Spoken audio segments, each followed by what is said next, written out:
Hi,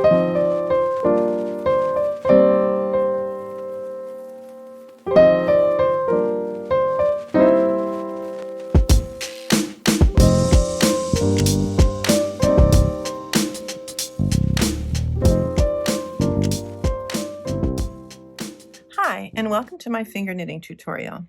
Today all you're going to need is some yarn, and I prefer bulky or super bulky yarn. You'll need a stitch holder, scissors, and a tapestry needle. Let's get started. Start by putting your tail behind your thumb, and then we'll make our first row. Bring your yarn in front, behind, in front, behind. Wrap it around your pinky, behind, in front, behind. That's row 1. Make sure it's not too tight. Row 2, in front, behind, and around, behind, in front, behind. I always rest my yarn across the palm of my hand in between rows, and then we're ready to pull our first stitches over. Be aware that your very, very first stitch is not really attached to anything. It's your tail, so don't pull too hard. There we go. After each row, you push your stitches back down to the base of your fingers, and then I do recommend you gently pull on your tail. It neatens everything up. Next row, always make sure you're putting the yarn above the previous stitch, not below. So above, in front, behind, around, behind, in front, behind, and pull it over. If it's too tight, it will be very hard to get these stitches over your fingers. Notice I bend my fingers to pull them over. Makes it a little bit easier. Gently pull on my tail. In front, behind, in front, behind and around, behind, in front, behind. And then you just keep going. You can go as long as you want.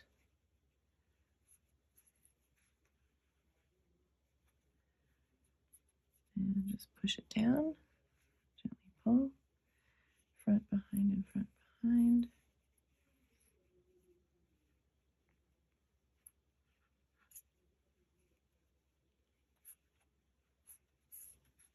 There we go. I'll do a couple more rows.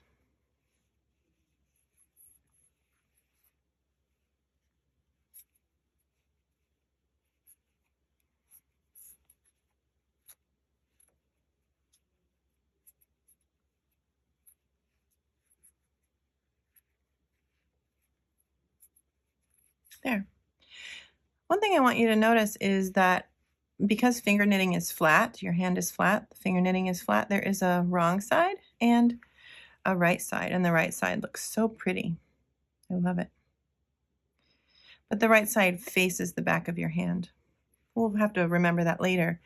Actually, let's remember it now, because if you want to take a rest, you need to obviously take the stitches off your fingers.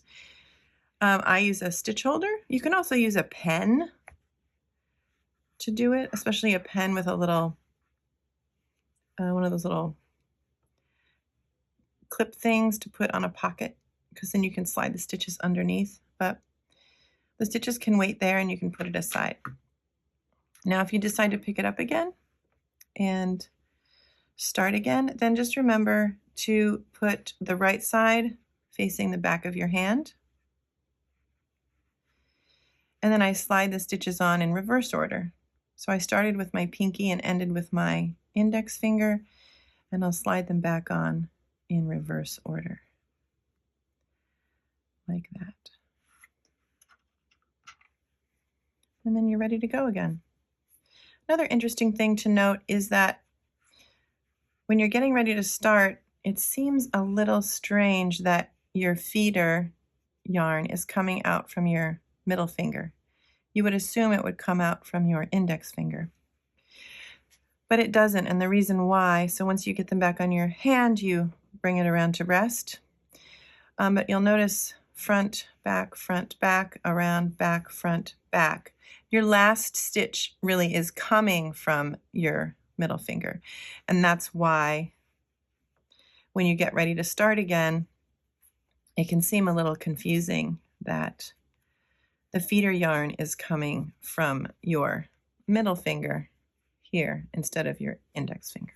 Anyway, so lastly, if you want to finish, you can bind off in more of a traditional way. You can put this one on here and pull this one over and continue. This one on here, pull it over, this one here and pull it over. But more recently, because it's only 4 stitches, what I've been doing is using a tapestry needle and just running the yarn through the remaining 4 stitches. So you can just cut your yarn, leaving enough to weave in the end. Thread your tapestry needle, and then just the same way that you took the stitches off of your fingers to save them, you can do the same thing. Just take them off and maybe I'll put this behind. Pull it tightly. And then I tend to like to go through the stitches one more time. And pull it tightly, and you're done. There's your finger knitting. Thanks for watching.